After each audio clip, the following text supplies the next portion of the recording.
اعوذ باللہ من الشیطان الرجیم بسم اللہ الرحمن الرحیم ولما بلغ اشدہ آتیناہ حکما وعلما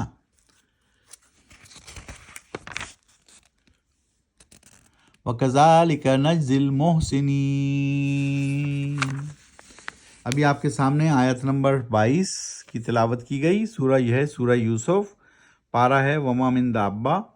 اب ہم آیت نمبر 22 کے معنی دیکھتے ہیں۔ اور جب پہنچ گیا یوسف جوانی کی عمر کو تو نوازا ہم نے اس کو حکمت اور علم سے، اور اس طرح ہم جزا دیتے ہیں المحسنین کو، نیکا بدلہ یا صلہ نیک کام کرنے والوں کو۔ کذالک نجزی المحسنین۔ تو اس طرح ابھی یوسف علیہ السلام کا قصہ سورہ یوسف میں اللہ سبحانہ وتعالیٰ فرما رہے ہیں، اور پارہ ہے 12واں وما من دابہ۔ آج ہم کریں گے 22 سے لے کر اور 27 تک، 27 تک۔ اب ہم پڑھتے ہیں 23۔ وراودته التي هو في بيتها عن نفسه وغلقت الابواب وقالت هيت لك قال معاذ الله انه ربي احسن مثواي انه لا يفلح الظالمون۔ اور پھسلایا اس نے یوسف کو اس عورت نے کہ جس کے گھر میں تھا، نہیں رکھ سکی وہ اپنے نفس کو قابو میں، اور بند کر لیے سب دروازے، اور کہنے لگی آ جاؤ اب۔ کہا یوسف نے اللہ کی پناہ، یقیناً اللہ میرا رب ہے، یقیناً دیا ہوا ہے اچھا مرتبہ اور مقام اس نے، یقیناً نہیں فلاح یعنی پاتے ظالم لوگ۔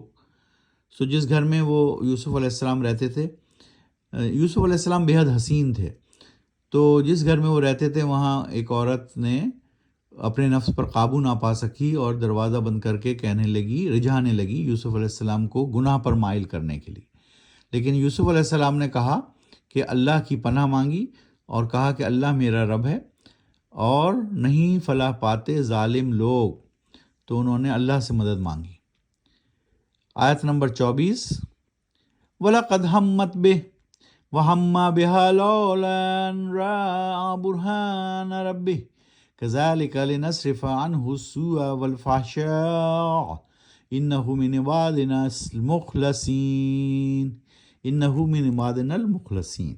اور یقیناً ارادہ کیا بڑھی وہ اس یوسف کی طرف، اور بڑھتے بڑھتے وہ یوسف کی بھی اس کی طرف، اگر وہ جم نہیں جاتے، یعنی برہانہ سجائی دلیل اللہ نے حضرت یوسف علیہ السلام کو، یعنی کہ کیا کرنا ہے ایسے موقع پہ۔ ایسا ہی ہوا تاکہ پھر ہم دور کر دیں اس سے برائی اور بے حیائی کو، اور یقیناً وہ ہمارے چنے ہوئے بندوں میں سے تھا۔ تو اللہ تعالیٰ نے اس کو بچا لیا، یعنی یوسف علیہ السلام کو بچا لیا، اور ایسی ترکیب سجھائی کہ وہ بچ گئے، اور پھر بتایا اس قرآن مجید فرقان حمید کے ذریعے سے کہ ہم اپنے چنے ہوئے بندوں کو اس طرح بچا لیتے ہیں گناہوں سے۔ آیت نمبر 25۔ وَاسْتَبَقَ الْبَابَ وَقَدَّتْ قَمِيصَهُ مِن دُبُرٍ وَأَلْفِيَ سَيِّدَهَا لَدَى الْبَابِ قالت ما جزاء من اراد باهلك سوءا الا ان يسجن او عذاب الیم۔ اور دوڑے وہ دونوں آگے پیچھے دروازے کی طرف، اور پھاڑ دی اس عورت نے اس یوسف کی قمیص پیچھے سے، اور موجود پایا ان دونوں نے اس کے شوہر کو نزدیک دروازے پر۔ تو اب یہ دونوں میں دوڑ ہوئی دروازے کی طرف، اور اس طرح یوسف صلی اللہ علیہ السلام کی قمیض اس عورت کے ہاتھ میں آ گئی جو کہ پیچھے سے پھٹ گئی۔ بولی، اب شوہر آ گیا سامنے، تو بولی وہ کیا سزا ہے اس شخص کی جو ارادہ کرے تیری گھر والی کے ساتھ بدکاری کا، مگر یہ کہ قید کر دیا جائے اس کو عذاب علیم۔ تو اس طرح اس نے بہانہ گھڑا اپنے شوہر کے سامنے کہ اس شخص نے اب اس کو سزا دو کیونکہ اس نے تیری گھر والی کے ساتھ بدسلوکی کی ہے۔ آیت نمبر 26۔ قال هي راودتني عن نفسي وشهد شاهد من اهلها ان كان قميصه قد من قبل فصدقت وهو من الكاذبين۔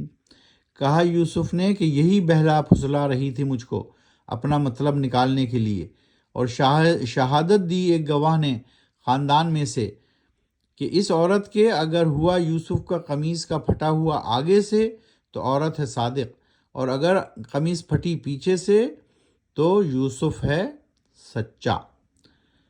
تو اس طرح سے انہوں نے یہ فیصلہ کیا کہ ہم قمیص کہاں سے پھٹی ہے اس کے مناسبت سے فیصلہ ہوگا عدالت میں۔ وَإِنْ كَانَ قَمِيصُهُ قُدَّ مِنْ دُبُرٍ فَكَذَّبَتْ وَهُوَ مِنَ الصَّادِقِينَ، اور اگر قمیص پھٹا ہوا ہے یوسف کا پیچھے سے تو کاذب ہے، جھوٹی ہے یہ عورت، اور یوسف ہے صادق۔ تو اس طرح یوسف علیہ السلام سچے ثابت ہوئے اور بری ہو گئے اس الزام سے۔ تو اس طرح قرآن شریف میں یہ سورہ یوسف کا تذکرہ تفصیل کے ساتھ اللہ سبحانہ وتعالیٰ بیان فرما رہے ہیں۔ پارہ کون سا ہے؟ پارہ ہے وَمَا مِن دَابَّةٍ۔ قرآن شریف کو سمجھ کر پڑھیے، آہستہ آہستہ پڑھیے، معنوں کے ساتھ پڑھیے، پڑھنے کا اہتمام کیجیے، اپنے بیوی بچوں اور لواحقین کو بھی پڑھنے کی تاکید کیجیے۔ نماز اور قرآن اور سنت یہ 3 چیزیں ہیں جن کے ذریعے سے ہم نجات پا سکتے ہیں، آخرت میں بھی اور دنیا میں بھی، اور تمام دنیاوی اور آخروی کامیابوں کے جو وسیلہ ہے وہ قرآن کی تلاوت، قرآن کو سمجھنا اور اپنی زندگیوں کو اس کے مطابق ڈھالنے میں ہے۔ صدق اللہ العظیم۔